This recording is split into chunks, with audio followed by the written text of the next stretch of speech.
Well, thank you very much, Lisa, and I really appreciate being invited to Nimbus and be able to present a little bit about what we're doing for Anthropology Day, I guess we would call it. But some of you may have encountered this project somewhere in the literature because it's been around for a little while. It also arose at about the same time that Tim Kohler, who's an archaeologist at Washington State University, started another much larger project up in the Four Corners area of the Southwest. And these two projects used different modeling platforms, and yet we're asking similar kinds of questions at the beginning. And since that time, they've changed in a number of ways, one of which is that they have been very, very involved and engaged in this project in a very big way. And the project that we originally called the Artificial Anasazi Project, which this is based on and the talk is based on today, was a little bit more restrained in terms of both some of the questions, some of the personnel, and their level of engagement in the project. That is, it was not the primary project for some of us, and some of us were coming into it to do a certain piece and then not necessarily to stay with it. It was primarily out of the University of Arizona with some environmental scientists and archaeologists, and I was brought in to do a demography piece. But some of the people on the project are also getting a little long of tooth, but not me, of course. And so I've really had an interest in trying to keep this project alive. And so what we're going to do today is talk about what we think is hopefully a new phase for Artificial Anasazi that we're calling the Artificial Longhouse Valley Project. Well, so it's been primarily energized and run by archaeologists, and it's about an archaeological site area in Arizona, which I'll show you fairly quickly here. And of course, with archaeology, we have this very, very long timeline, which we can do culture change over a long period of time. But we have, once you excavate a site or a series of sites and look at that material and use that material, there are some kinds of experimental opportunities, but not certainly to re-look at that. That's why so much emphasis in archaeology today is on not digging sites, trying to preserve them as much as possible. So we've said from the outset that agent-based modeling was a way that we could rewind the tape and keep running some experimental, to address some experimental questions about this region. The Anasazi is a term meaning, referring to the ancient Pueblo cultures, and we're trying to also work a little bit away from that term because it's a sensitive term that has some, the contemporary Pueblo people do not like the term because it actually comes from the Navajo, and there's some differences about using the term. But we're going to be talking about abandonment of a particular valley, a region in the Southwest. But as many of you may know, the whole part of the northern Southwest, upper Southwest, that was occupied by Pueblo people was abandoned somewhere between 11 and, say, 1350 AD. But we used to always say, well, whatever happened to the Anasazi? And of course, we know what's happened to them. They are the contemporary Hopi and Zuni, and people in the Rio Grande Pueblos are descendants of some of these very people as well. So you have a population that's developing horticultural patterns with very, very resourceful kinds of techniques and approaches.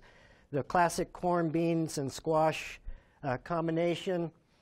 Populations that are sometimes thought of as somewhat simple technologically, but very, very complex in terms of their religious social structure and political organization. So this particular case is one that's had a lot of involvement since at least the late 60s and early 70s.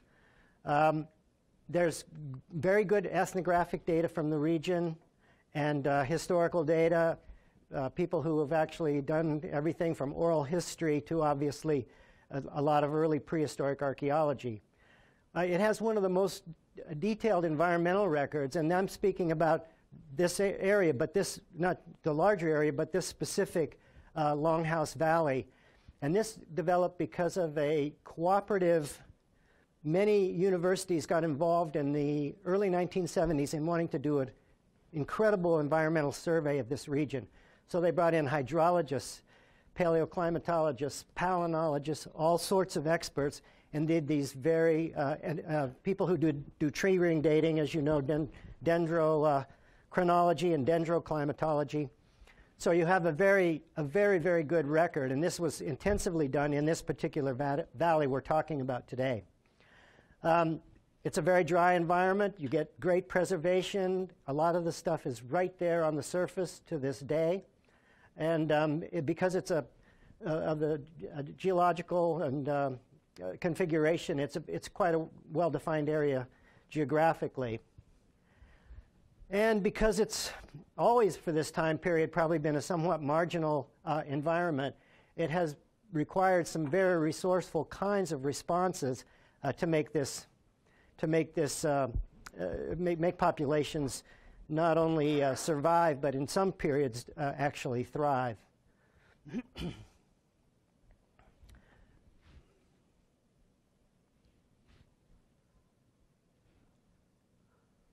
So this is the Longhouse Valley in this right particular area. It's now in the Navajo Reservation, the Four Corners area, the Mesa Verde project, and the Four Corners area where Tim Kohler's project has worked primarily has been up there. This is not a tremendous distance walking. It would take several days, but it's also quite environmentally challenging. So oftentimes what you're looking for are places where you have water sources, streams and intermittent streams and springs and so on that make some of these little valleys quite habitable, whereas in between the sites would not have been frequent nor ever reached any kind of substantial size. So this is the Longhouse Valley looking from north to south. It's about a little over 7 miles long, about 2 miles wide at its widest point. And I want to draw your attention also to this big kind of escarpment here, which is called Black Mesa. And it's also an area that's had quite a bit of archaeology and also bioarchaeology done. And we're going to make reference to the Black Mesa in connection with this if we've got sufficient time. So this area had pretty good soils, a lot of springs, steady water availability. But as the period goes from 800 to 1300, you start having more and more extreme environmental conditions. This is kind of a messy little slide, but it's just primarily to point out the fact that we have time series for all kinds of things, including sort of groundwater variability, pollen, so we've got good plant profiles, Palmer Drought Series indexes, for those of you who know those, dendroclimate, and both temporal and spatial dimensions. And then we've got these populations growing over time from, say, 1 AD, and at various times starting to have this decline that occurs in this period between 11 and as late maybe as 1500.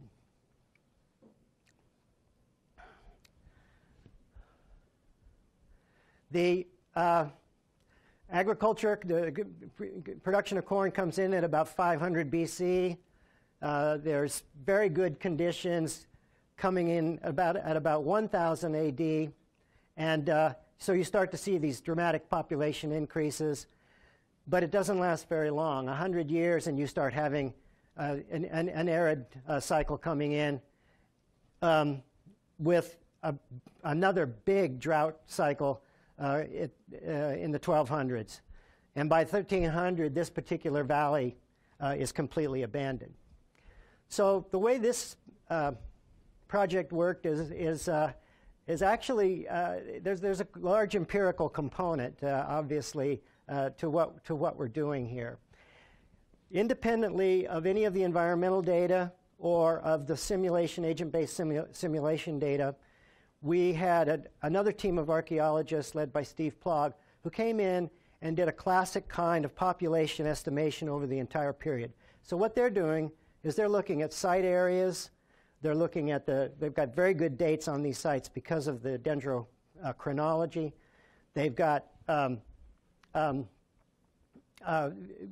surface areas, number of room blocks, hearths, and these models, the archaeologists consider them very reliable, and so reliable that when we first started collaborating on this project, they kept saying the real population curve versus the simulated population curve. And those of us who were the demographers said, well, it's the estimated population curve that you're doing. We're actually doing the real curve. No, not quite. But we wanted to draw your attention to these two jumps right here, which are, this one would be one of those as well, I think. But this is where sometimes the dating is based on pottery or architectural style changes or things.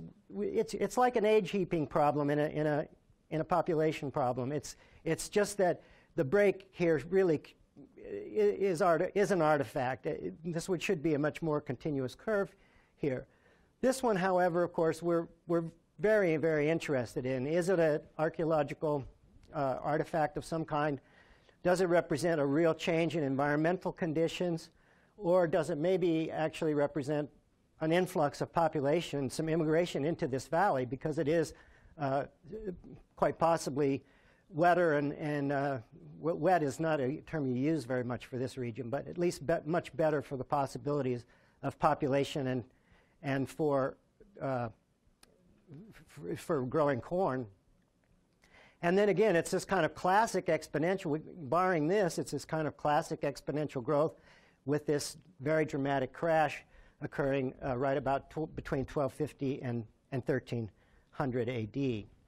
So what we find in our actual modeling of this now with the agent-based simulation, that we find that these environmental factors, I mean, this is a real classic carrying capacity kind of problem for human populations, in that we can look at the environmental and the demographic factors, the nutritional factors. We have a way of estimating caloric need for the population as we're simulating it, and we can come back to that. And so we actually are able to get a pretty good fit on this situation. So why did they leave the Longhouse Valley in 1300? And you've probably seen these two if you've spent any time reading or visiting this area. We always talk about, or from the National Park Service to every archaeologist, you've got these three major explanatory regions: the drought, the disease, and conflict, and warfare. But of course, we're not wanting any kind of a simplistic kind of an explanation. We know we have evidence for all of these things in this part of the Southwest, and how we stack them is more of an issue than whether or not they're important. But certainly drought is a major kicker. So how did the demographic and social constraints interact with these variables? And that's the basis for our simulation. And I think this is that point at which Lisa will come in. Thank you.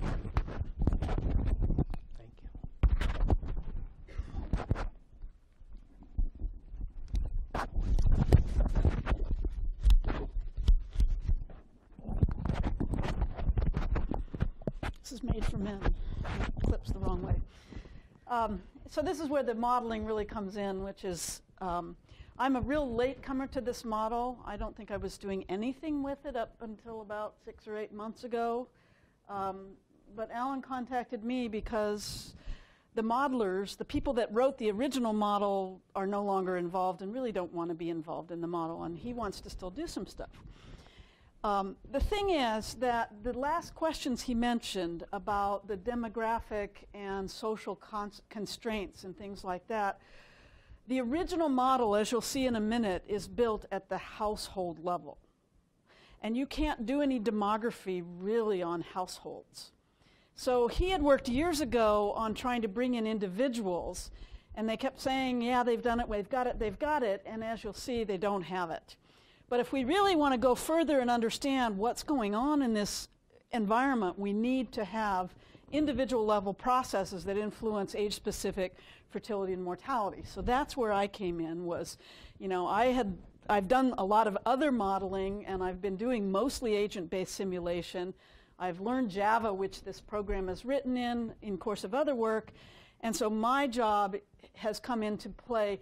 How, you know, can we figure out what's going on? Can we build in these individual level processes so we can start to address questions about demographic questions and social questions about what's going on there. So what I'm going to do, my strategy is to really show you not only this model, but what we're calling the artificial Longhouse Valley model, which is an extension of this one, give you an idea of the structures of all of these models, what they're trying to do, show you how the simulations work and where the issues are. And then Alan's going to come back and talk about the real populations again. Part of the reason of doing this is we came here because this is really a work in process. These models don't quite work the way they should, and we're not yet sure what we need to do to make them work the way they should. So here's an audience of people who are at least mathematically and modeling, sophisticated. And most anthropologists aren't like that. So it was really a nice opportunity for us to come here. Anybody who has any interest in helping us out, we're more than willing to talk to you. I'll be around morning and afternoon tomorrow, and Alan will be around in the morning. And so we'll go back to that later. Anyway, so let me tell you a little bit about the general structure of the original model, artificial Anasazi. It was built using the ASCAPE individual-based modeling framework. This was a modeling framework that was stimulated by the work of Josh Epstein and Rob Axtell, who their original model was called SugarScape. Some of you may have heard of that. And then they developed ASCAPE. There's a lot of different applications of ASCAPE, as you'll see.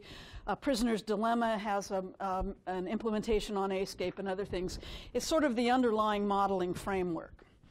Artificial Anasazi is an application that's built on that framework, like you might use MATLAB or something else. The model space for artificial Anasazi is 80 by 120 cells, with each cell designed to represent a 100 meter by 100 meter space. And so it takes that valley that you saw, the real valley, and divides it up into a series of cells. And that's how the agent-based model works. As I said a little bit earlier, the model agents are households. These households have associated farm plots. So they're designed to be, each household, well, I'll tell you about that in a minute, because my next little bit is what the households are like. One thing I forgot I didn't put on here, the households theoretically could have variable size, but in the way the model is set up, every household has 5 individuals. The artificial Anasazi model has these 5 individuals, but the individuals don't do anything. So it's as if they're not there. Everything's done at the household level. But some of the variables are related to real things. So demographic, marriage, and nutritional requirements were derived originally from Pueblo Indian ethnographies. I wasn't involved in that, but Alan was involved in some of that. And also knowledge of worldwide agricultural groups. The model only builds in maize farming explicitly. That's used as a proxy for all the food resources. Households are assumed to consume 160 kilograms of maize per person per year, and since each household is 5 people, that means 800 kilograms per year per household. They can store up to 2 years' supply of maize if they've got a good plot and they've got extra harvest, that can be stored. The birth and death in the model, this took me a really long time to figure out, because they're called birth and death, but They're not birth and death of people, they're birth and death of households. So it's really fission of a household would be birth, and death would be abandonment of a household. I'm not going to change the language in the model because it would cause all kinds of problems, but that's really what we're talking about here. We're not talking about individual birth and death rates. Okay. So what you have in this model, you have real and artificial populations that you can deal with playing out their lives on a reconstructed landscape. You'll see what I mean in a minute about, well, in a few minutes, about real populations playing out their lives. They aren't really playing out their lives. It's really artificial people who are playing out their lives.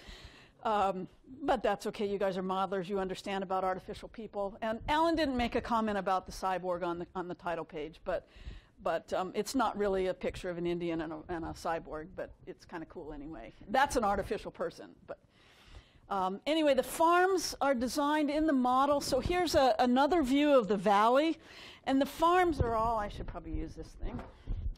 The farms are all in the flatlands in here. That's where the historically or archaeologically, that's the farming area. So the farms can be placed on any cell on the space that is indicated as being productive, and there's a way in the code to test this. And then the households get placed on unfarmed, less productive cells as close as they can get to their farms, and you can have more than one household per cell. So what it ends up in the simulation, and I think archaeologically, is that the households are kind of along the edges of the valley, and the farms are in the middle where there's better conditions where they can actually grow the corn. As Alan mentioned, you have all this amazing environmental data, and it's all built into the model. I still don't understand fully how it's built in, but one of the things you can see is you can print out various kinds of plots of various things, and you'll see some other examples of plots. And this is just plotting the hydrologic data. So the blue, these are all water supplies. Some of them are permanent water supplies, some of them are temporary water supplies. But that kind of data, those data are in the model. You have various environmental zones. This is something called Quimbico Canyon that I remember. Some of them have interesting names like Mid-Valley and South Valley and North Valley. You know, I don't remember what the red is, but various things. And then there's also soil moisture data. So all of these data are in there. It's almost like a GIS where they're kind of built in. And what happens in the program is that when a household needs to find a farm plot, they can get information on what the likely productivity of that cell might be, and that plays into whether they situate a plot there. When they have to find a new household site, there are constraints that say if this is a productive plot, you can't put your house here. So that's how this environmental stuff is all built into the model. So the original model, which I was telling Sergey last night, I think there's about somewhere between 15 and 20 files in the model itself, in the artificial Anasazi, and then the Ascape has about 5 times as many as that. So it's been quite a challenge to figure out how it works, because I didn't write any of it. But it's basically divided. There's a wonderful article in a journal called the Journal of Artificial Social Simulation and something, JASS, J-A-S-S-S, by a man named Marco Janssen, who's at Arizona State University, who converted this model to a NetLogo version. And NetLogo, which I'm learning now, is much, much easier to use than Ascape. So I have to give him credit for helping me and a graduate student of mine figure out how this model works, because he also wrote a paper, and it's so much clearer than trying to plod through this code. But anyway, so the setup, lots of things happen to just set up this environment because there's so much data that they do. So the first thing, there's always, as with any model, lots of parameters, and you have to initialize them. And these values are taken as much as possible from the ethnographic or archaeological record. Things like the 800, that the average or the requirement of a household is 800 kilograms of maize. 800 calories. Okay, calories. Thanks. So you do that. You initialize all the parameters, what your house size is, what your household size is, and lots of other things. Sorry? And they don't hunt? No, these are not hunting people. Now, what's that? Ask that question again. Yeah, ask it at the end. He's the one that knows about that kind of stuff. But there are no farm animals, are there? Are there? This is really this is one of the assumptions, is that maize, as I said earlier, that maize is all that that's a proxy for whatever they're eating. So the 800 calories per household would be the assumption that this is what a household of 5 would need in terms of calories. 800 is total. 800 is total. So this is what the group would need as a whole, and it probably wouldn't all come from maize. So the next thing is to load all these map data, and there are like five files of data. PDSI, which is a drought sensitivity index that's used. It's mostly derived from dendrochronology, from what I understand, or dendroclimatologic data. But it gives you an idea year by year, kind of what the water availability is for this environment. There's other climatological indicators. There's hydrology, so there's detailed hydrology for this valley as to what the water levels are. The locations of permanent water sources are all known, and those will change. Well, the permanent ones will always be there, but maybe some of the cells might change. There are some temporary water sources that will change in the data from year to year, whether they're present or not, depending on the overall climate. And there's also the data of historic settlements. That graph that Alan showed you with the peaks, that's the data for the historic settlements, and that's also read into the model. In fact, that graph was pulled out of the model to be able to plot it. So then the next part of the setup is to calculate the initial water availability and yield for every single cell in the model. Then you look at that, the program looks at that information and makes a list of farm plots that are actually available, which means that they have enough water, they have enough yield to have a farm plot there. Then you create the households, you place them randomly on the landscape under constraints related to the fact that they can't be in a place that's really productive. And then you determine where the associated farms and settlements for these households will be. You estimate the initial harvest for each household, and you put the simulated and historic settlements on the map. And that's all set up before anything ever happens. So then we get to the model itself, and I've made a diagram here of how the model works in its basic structure every single step. And I'll elaborate a bit. So the first thing you do is calculate, after you put all the households there, then you calculate the yield again. And that's something that you do at the beginning of every step.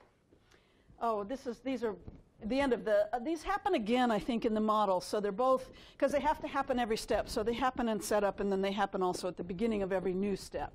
So you place the simulated and historic settlements, because those locations can change over time and do change over time. You then determine whether each household has enough corn available at the present to satisfy the needs. Do they have 800 calories of corn available? Are they there? Is that in their plots? Are they getting enough of that in their stores? If they don't, they die. The households are gone. They are abandoned. They move away, whatever. If they do, then you have to look at the age of the household. How long has that household been a household? If the household, there is a designated length of time a household survives, and if it's above that length of time, it dies and it goes away. If it's not, if its age is below the death age, then you estimate the new harvest of that year, what the household gets. You add that to the stores, because the underlying assumption is that the stores only last for 2 years. You get rid of 2 years ago and replace the zero, you replace one of those cells. And so you have this sort of migrating stores that depend on the environment. You then determine whether the household has enough food to get them through the next year. Okay, so if they do, which is the easy part, then you look to see, okay, is the household within the fertile period, which is something the user defines? And if they are within the fertile period, then they reproduce. Really, they fission. There's a certain probability of fission. They may or may not, depending on whether the probability works. If they don't have enough food for the coming year, then what the household does is it tries to move. And there's a hierarchical series that is gone through to determine whether they move. First, they try to move to a house or to a plot that's close to where they are. then they move further out, and then they pick something randomly. And so they keep trying to move as long as they can. If they can't find a spot, the household dies, as you might expect. If they do find a spot, then they move to that, and then you figure out, are they are they reproducible? Can they reproduce? Are they in that time period? And then you let them fission. And then once that happens, then you go back and then go to the next step. And this happens for every household, this whole sequence of going through these kinds of things. There are assumptions built in. Janssen in his paper has some of the underlying mathematical assumptions underlying this, particularly with whether they move or not. And there is a carrying capacity that I don't fully understand that I'll talk about in a minute that's built into this particular version of the model. Time step is 1 year. Yeah, the climatological, the environmental data are all on the basis of a year, and the archaeological data. So it runs starts in the year 800 and runs to, I think, 1350 to get through this time period.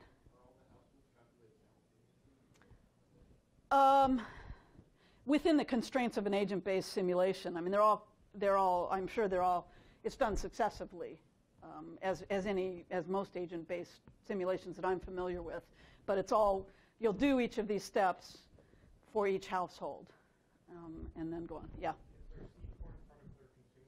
Is there what? Seed corn, are there consumable? Is there seed corn? What, they have to replant the next year as part of the consumable so they can eat? I think so. Yeah.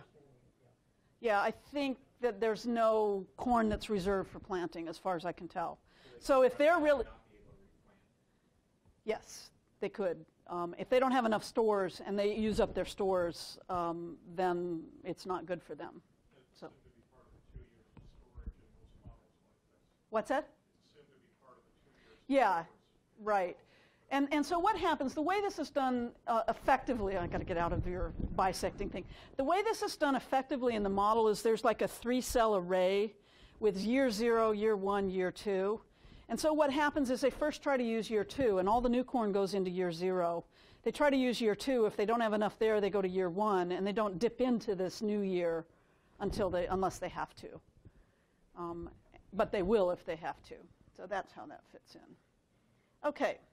So this original model is that's what I've been talking about. So let me tell you a little bit about the simulations. The original goal, I'm pretty sure, and Alan can verify this too, but the original goal was to try to see if you could come up with, if you could get a simulation to sort of reproduce that historic settlement plan. And you can. It doesn't happen anywhere near as often as you might think, or has been presented, but you can come up with simulations, and maybe you'll get to see this today. It depends, because I'm going to show you some simulations, and I can't predict. But you can pick, the original authors, including Alan, came up with a set of parameters that best fit the historic data. That was their goal. That's not the kind of modeling that I like to do, because that's just curve fitting, and it's maybe fancy curve fitting, but that's all it is. We're not going to be doing that, but that's what this model did, and I'll talk about what we're going to be trying to do later on. What you find when you look at the original model, and Alan and I have done some sensitivity analysis of the original model just to see how it works, and what you find is that the results of the simulations are very, very closely tied to the value of parameters that are related to the harvest and to the carrying capacity of the environment.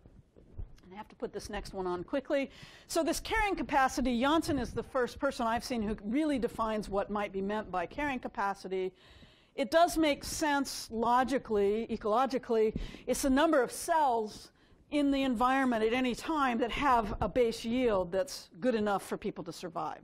So it's places where people could move their farms because the farms are good enough. So it's a maximum number of cells you can have at any time period. And it does fluctuate because those cells fluctuate. But it's going to be the places where you can put farms. Because if you don't have enough nutrients available in a farm plot, you cannot put a farm plot there. So it's the number of adequate farms. So this is a global parameter or local? It's a local parameter per cell. But then you can, well, carrying capacity is global in the sense that it's the sum of the cells, but it's determined for each cell, and then you just add up the total number of cells that fit that. So what you're looking at is in the environment, how many cells are available at any time, what proportion of that environment is actually available, and that's the maximum number of farms or households you might be able to have. We haven't really evaluated that. That's one of the things on our task list, is to evaluate whether this is a reasonable assumption or not, but this is the underlying assumption of that model. And as you might expect with any kind of stochastic model, the results of individual simulations are highly variable. I'm going to show you some in a little bit. They are really, really variable. Okay. Any other questions about this particular model? Because we're going to go on to okay. So the artificial Longhouse Valley model is just an extension of the AA model. That's all it is.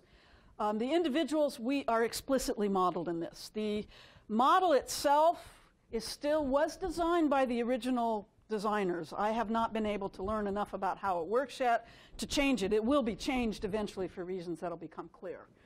It does include age-specific individual levels of fertility and mortality. Alan was responsible for these estimates. They come out of looking at other populations based on similar kinds of subsistence strategies. So they're based on the real-world estimates. The model results are closely tied to whatever these assumptions about the fertility and mortality rates, which is not surprising. And also not surprising, the fertility and mortality rates are assumed to be constant, and therefore the model gives you exponential growth. That's what happens when you have constant age-specific fertility and mortality, and that's what you see. But what you do see is that the available space gets used up in this model, and then the population crashes, and I'll show you that in the model itself. The really interesting thing is that these parameters that were driving the original model, the harvest and carrying capacity parameters, have little or no effect on the model with individual behavior. And I'm going to let you see that rather than tell you that. What seems to have happened to us is in the process of extending this original model to build in the individual age-specific mortality and fertility, somehow the population growth was decoupled from all the environmental constraints. And there are no environmental constraints operating on the model in the other version, which obviously you don't want to have that. You want to have a model that has both age-specific fertility and mortality and yet retains some of these environmental constraints on whether the land is productive enough, whether you can feed your family, lots of things. So the ALHV model that we're working on doesn't work, as you'll see. And so what I'm going to do is very quickly show you the two models so you can see this.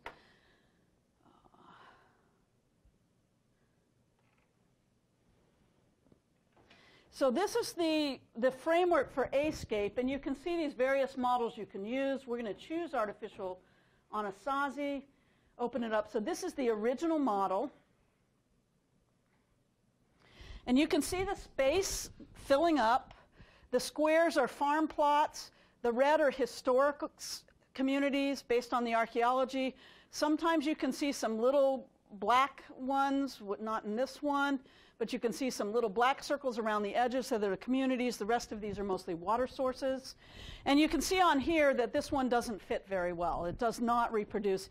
It was great for the second peak. Most of the simulations are okay for the second peak, but it completely missed the first peak. So we run it again. And it usually does pretty well at the beginning. It doesn't usually do very well at all through here. This one is not going to do much of anything. It completely, again, missed the peak, and it didn't even get the second peak. This is a really poor fit. You guys are getting some really good examples of runs that don't do what they're supposed to do at all. This one's going to do better. So here's one that's going to get both the peaks pretty well. Now there is a PNAS paper, and there's a publication. There's a graph like this in the PNAS paper. We don't know how often, we suspect that's not a typical run, but that hasn't been done yet. Okay. You're going to,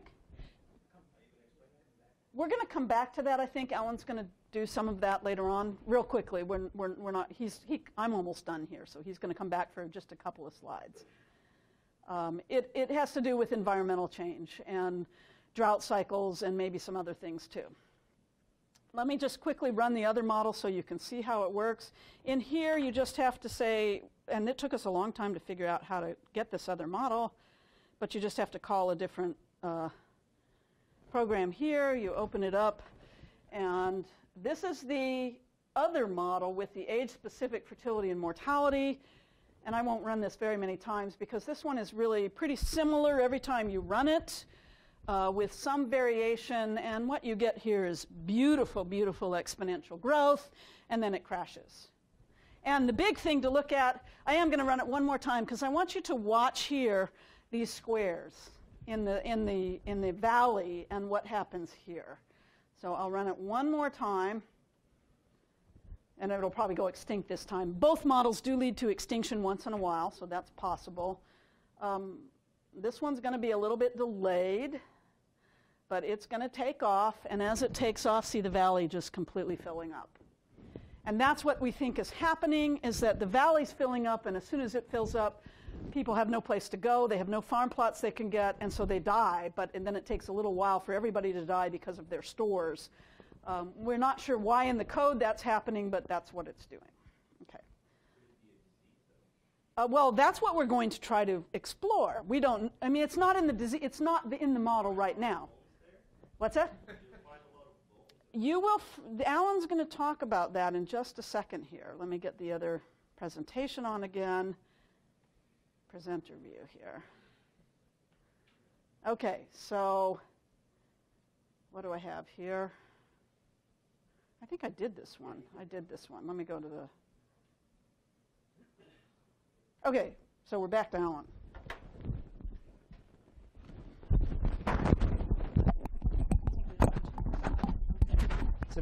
Some very good questions, obviously, and we'll try to be able to take some questions, and I'll just make a couple of comments.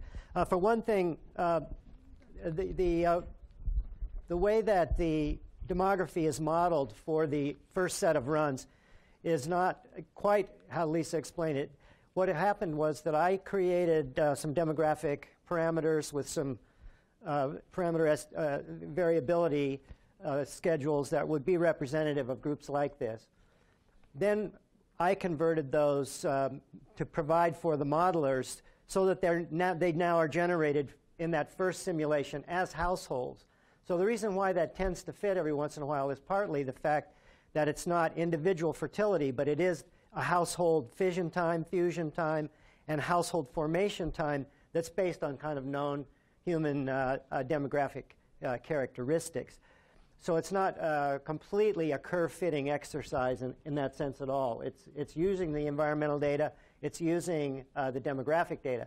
However, you can tweak those harvest variables, and as we're discovering that was done to some extent, you can tweak some of those to sort of improve the chances of a better fit.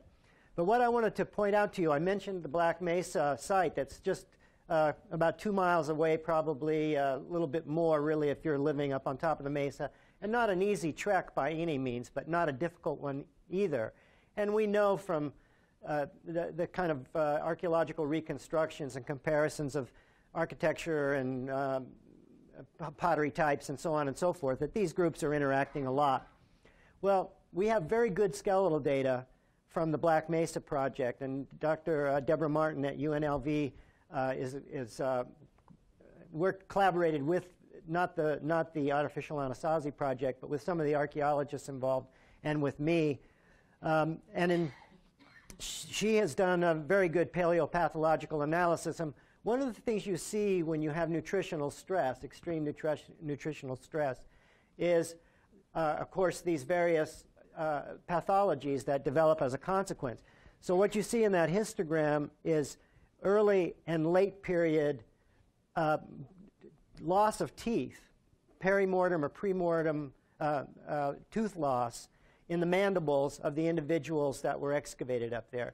The Longhouse Valley's been 100% surveyed and sample excavated, but not intensively excavated at all. So yes, there's a lot of human remains in the Longhouse Valley, but they'll probably never be examined or excavated.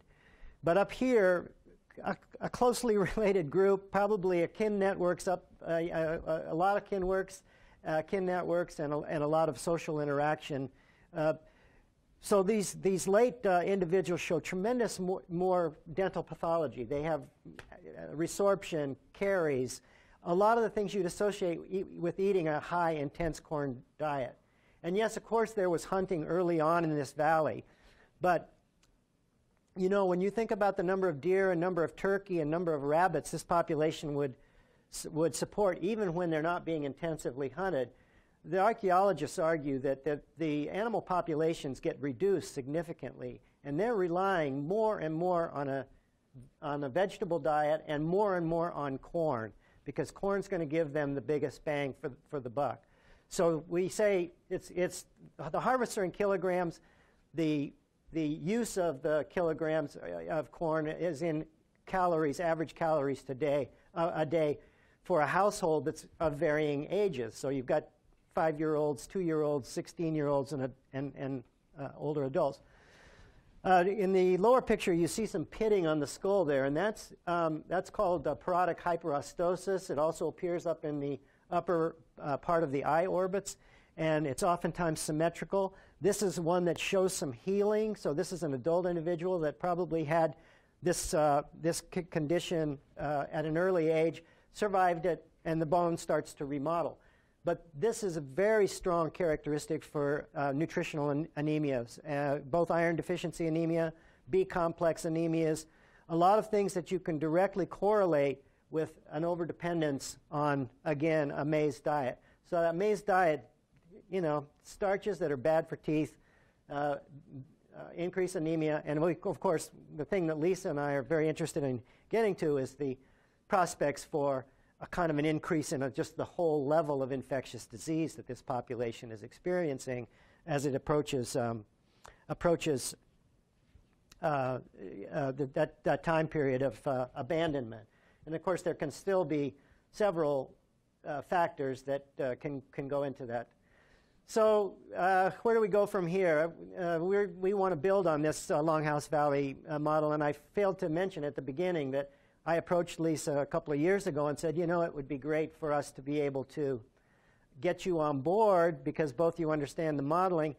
Josh Epstein and Rob Axtell are at the Brookings Institution and have become very consumed with other projects that are of interest to a lot of government agencies, and they continue to be interested in this project, but just really have no time to or personnel to spend on this. Plus, I have to say, it's been nice to talk to Lisa about this work with somebody who actually really understands deeply infectious disease and some of the kinds of network questions and human questions that we're interested in pursuing.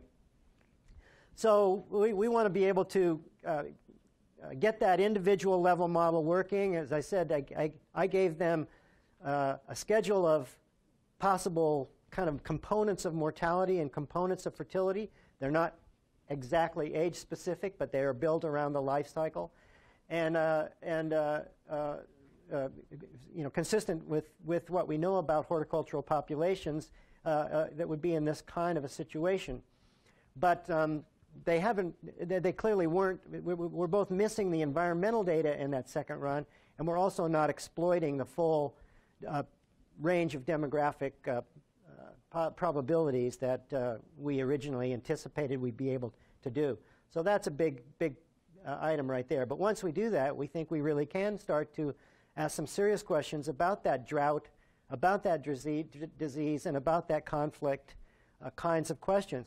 Now, not only do we see those nutritional signals on the bone, but we've also, Dr. Martin and her students have been looking at evidence of trauma on those. And, you know, she did a whole monograph with a group of collaborators on that site and looked at the pathologies, but didn't systematically ask, what kinds of fractures are we seeing? Are we seeing the kinds of fractures that come in kind of contact situations?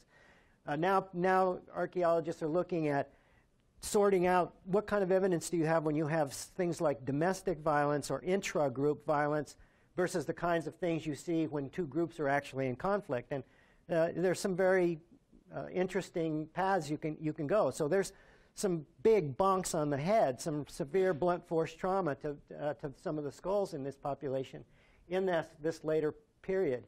And the nutritional anemias, they're just high that whole period. It's not that 80% of the skeletal material available from Black Mesa shows some evidence of parodic hyperostosis.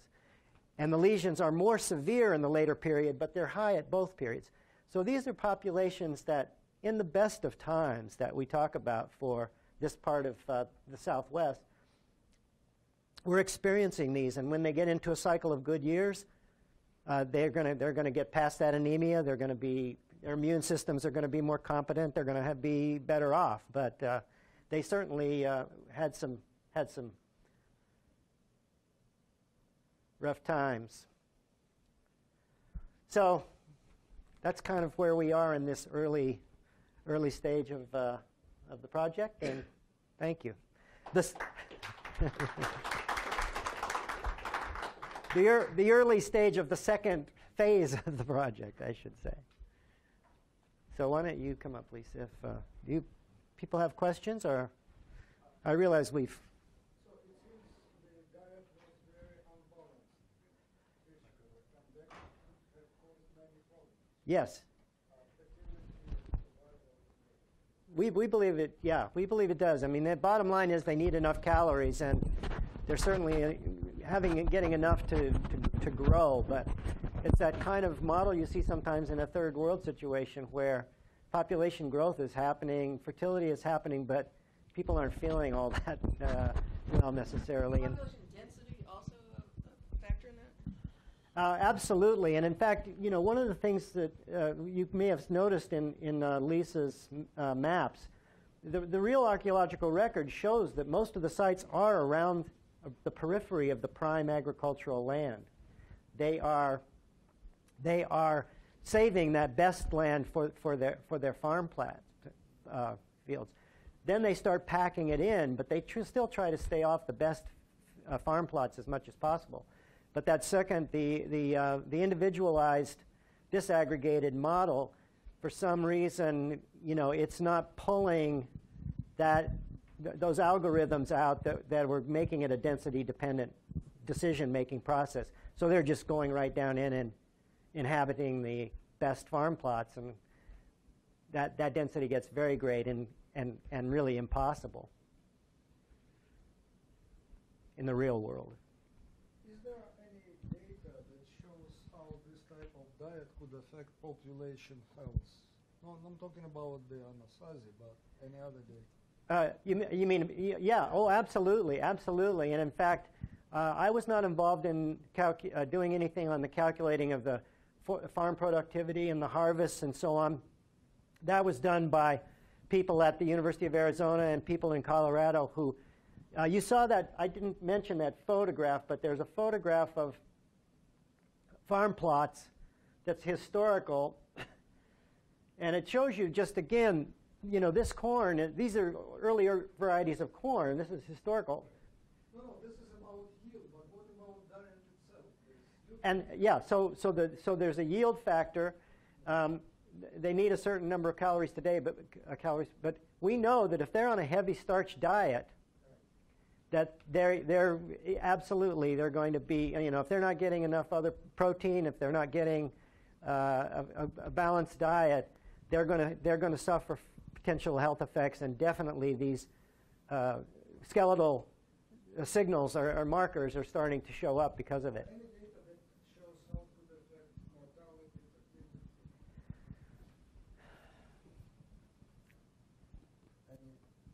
Is there anything from, can you think of anything from any other area where they? Well, I mean, there's certainly, I mean, the life expectancy of these populations drops very low, and it's lower than probably any stressed third world population today that we know of. But we certainly know that any time you're on a diet like this, yeah, you definitely. There is data late Mississippi and Yes, yes, thank you. Thank you, that's right. Some of the stuff that Clark Larson and George Milner and some of those people have done, yeah. So what really defines what's a good year? I mean, if food is so important, then having other things besides starches, but the model's really only taking into account calories from corn as a representative of other food, where does the variety in the food supply come in? Well, we assume in a good year there's going to be other vegetable wild sources that they can forage for.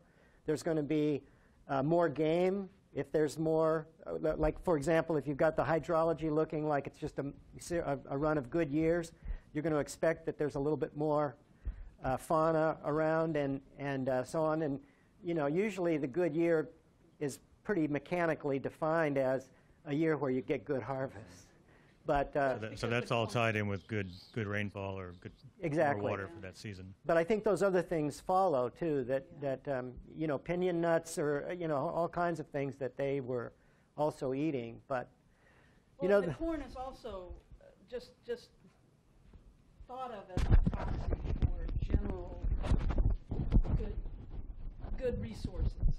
So I mean, they're focusing. The model itself just looks at corn, but it's not really corn. It's corn in quotations. It's corn and everything else, and it's tied to the land productivity. But the land productivity is tied to the general environment. And so, if you have an improvement in the overall environment, you're going to have an improvement in resources. Only some of which is going to be the actual corn. And the corn, beans, and squash group, as many of you know, is a pretty complete diet. If you're getting corn, you're getting beans, you're getting squash, you're getting the protein, you're getting the other nutrients that you need. So even on a pretty exclusively vegetable diet, if there's good times. Now, what was the age distribution of that skeletal collection from Black Mesa? Were there young individuals as well recovered? And yeah, there's very good recovery because there's very good preservation, and there's a lot of kids, and a lot of kids that that die young and show some dental hypoplasias are again in very high frequency. These are little striations that develop on teeth, oftentimes with growth arrest or again nutritional stress, disease, and the hypoplasia rates. We have the data, but it's very high. Saying like your porosity rates, those are Yeah. In fact, they're so high. I would really like to go back and look at some of those schools because I was one of the first people to work on Black Mesa on the skeletal material, but I quit that line of work fairly early on, and Deb Martin has been involved. Are they still available to? That collection is still available, and the Hopi and Navajo have given permission for it to be used with certain restrictions. Sure. Yeah. Yeah, for those of you who aren't anthropologists, this is a big issue in anthro because reburial issues and things like that, you cannot work with skeletal materials unless you have permission of the ancestors or the descendants of the skeletal materials. So it's really rare these days to have good skeletal collections for legal reasons. Are particularly generous with the ability to use the material. And not all of them are. I mean, not all populations are so generous. This is controversial in many cases where there are no modern descendants. Yes. That's Yeah, correct. it's a huge ethical issue. So you have the dendrochronology history that you're using to drive the landscape, I guess, to have your dry years and wet years and high productivity. How are you distributing that across the landscape? We didn't do that part of it, and I still don't fully understand. There's just a big data file that's read in. Here's what I can tell you, because there's been a lot of collaboration among the people working up in the Mesa Verde area with the people working in the Longhouse Valley and some of these other northern Anasazi sites. And the Palmer Drought Series indexes and some of the other indicators, you can virtually substitute Mesa Verde for here. And in fact, they've even done that Right, I was thinking more of your variability as you move away from your water sources and other things. There's like a modern name product called like Veggie Dry, which will give you, you know, drought indexes across the landscape, and whether or not that could give you the variability of your valley. And so you'd have wet years and dry years, and you'd be... Don't they have pretty detailed They do. local data on what the moisture levels They have been? hydrology and soils and pollen that's, you know, numerous, if I'm understanding your question, samples across that valley. And they also know, I mean, when you go up to the next elevation and then on up to Black Mesa, I mean, it's dramatic changes. So they have really fine-scaled spatial data on And those that comes kinds in of the things. model. But then you have to translate that with a wet year versus a dry year. Yeah, to get oftentimes your- they correlate quite well in this environment.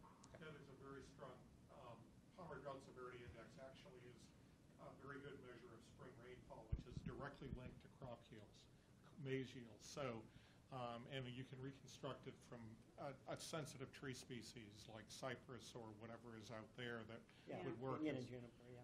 So they have annual rainfall reconstructions, and it just depends on how close the reconstruction comes from, basically where the cores came from.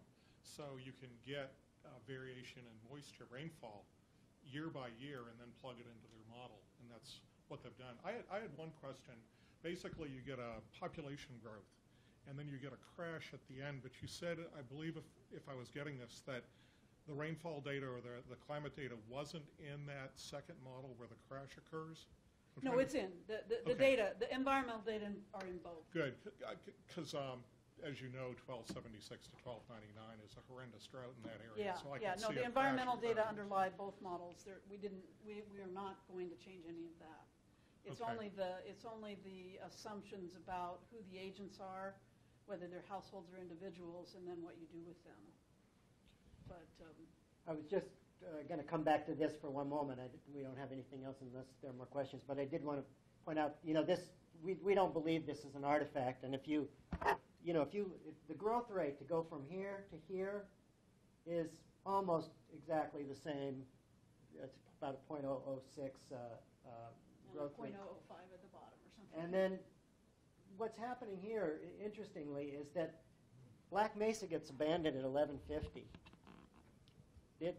There are no more sites, there's no more evidence of human occupation, and that's when this starts bumping up. And of course the valley would have been a better place.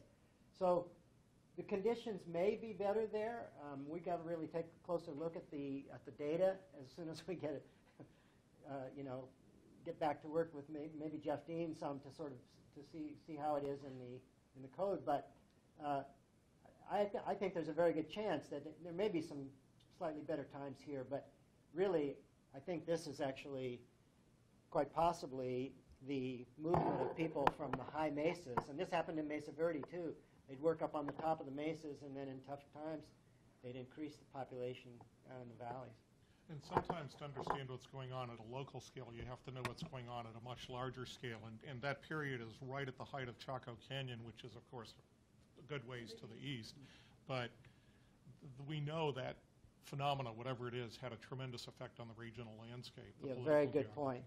So, absolutely. it's Yeah, interesting. in fact, it's like so many of these models, people talk about, we wanted to say originally that this was a bounded, isolate population where you don't have to worry about migration and so on, because it's just another complexity to an already very complex system. But here's Black Mesa sitting right there, and that corn you saw growing is right on the washes coming off of the edge of a mesa, and they're very, very closely connected. I think we've gone a little bit over time here, Yeah, so we if said- anybody has additional questions, you can come on up and talk, and they'll be around at least tomorrow morning, and Lisa will be here tomorrow afternoon. So thanks. Thanks very much.